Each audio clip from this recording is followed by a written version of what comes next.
Good morning. We are back. I am Nirupama and this is my little teddy.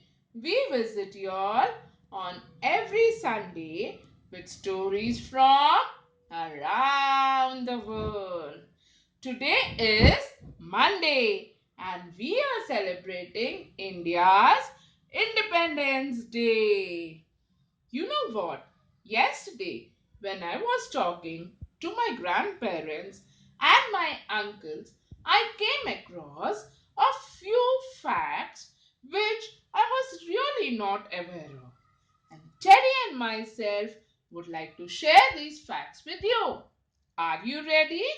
Well, the first one is India has the largest postal network in the world.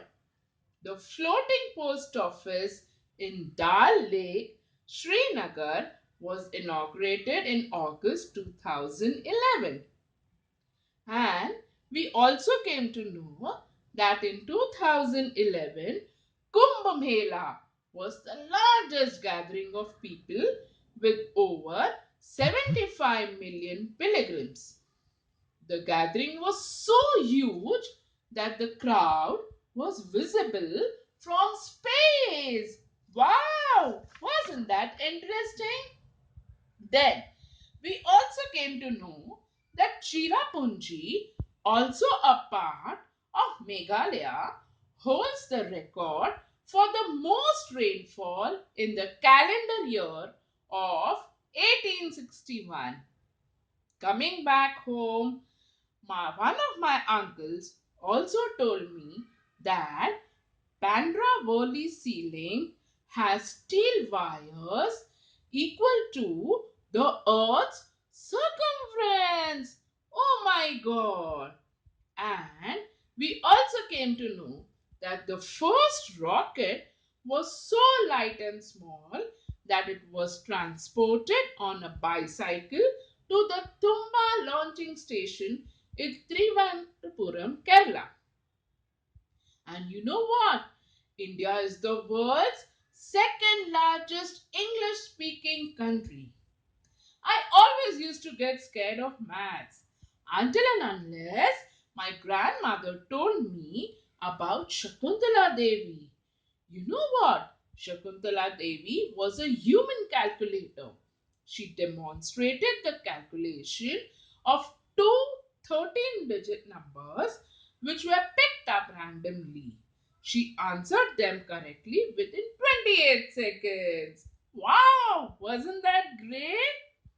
Then we even came to know that Dr. APJ Kalam, who is also known as the father of India's missile program, had visited Switzerland back in 2006. Upon his arrival, Switzerland declared May 26 as the Science Day.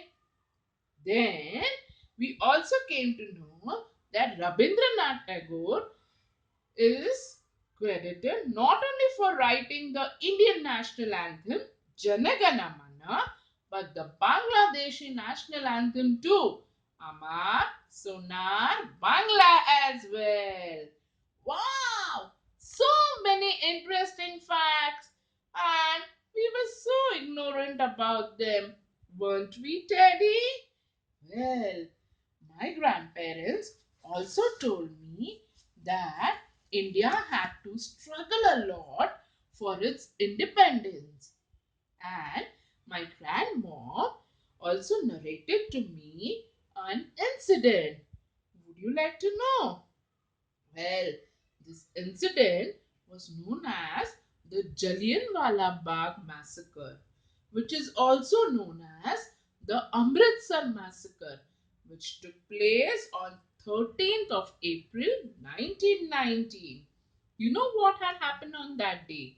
A crowd of non-violent protesters along with Baisakhi pilgrims had gathered in Jallianwala Bagh, Amritsar, Punjab.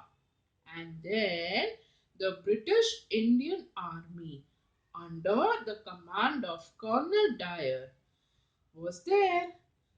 The civilians had actually assembled there to participate in the annual Baisakhi celebrations. It was both a religious and cultural festival for the Punjabis. Coming from outside city, they may have been unaware of the law that had been imposed on that place. Now, you know what?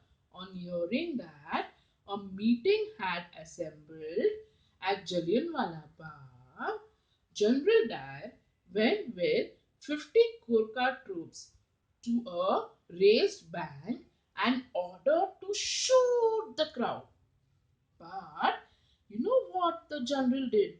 He even blocked the entrance so that people couldn't get out of that place. So many people died in the stampede at the narrow gates. Wasn't that sad? And many of them also started jumping into the well on the compound to escape the shooting. It was really a very sad incident. Whenever you get time, please do watch pictures of the Jallianwala Bagh massacre and the well also, in which many people jumped inside to escape the shooting. My dear kids, getting independence was really a very difficult task. The Britishers finally gave us independence, and we all are living happily in this independent country. We must try to protect the freedom that we have got. We should ask ourselves, are we really happy with the freedom that we have got today? Are we really doing justice? Well, you are the future citizens of our country. So, you must do your best to protect the freedom that we have achieved by the people who sacrificed their life for this independence. Getting freedom and independence at times can be very easy. But believe me, kids, preserving that and maintaining the independence that we get can really be tough at times.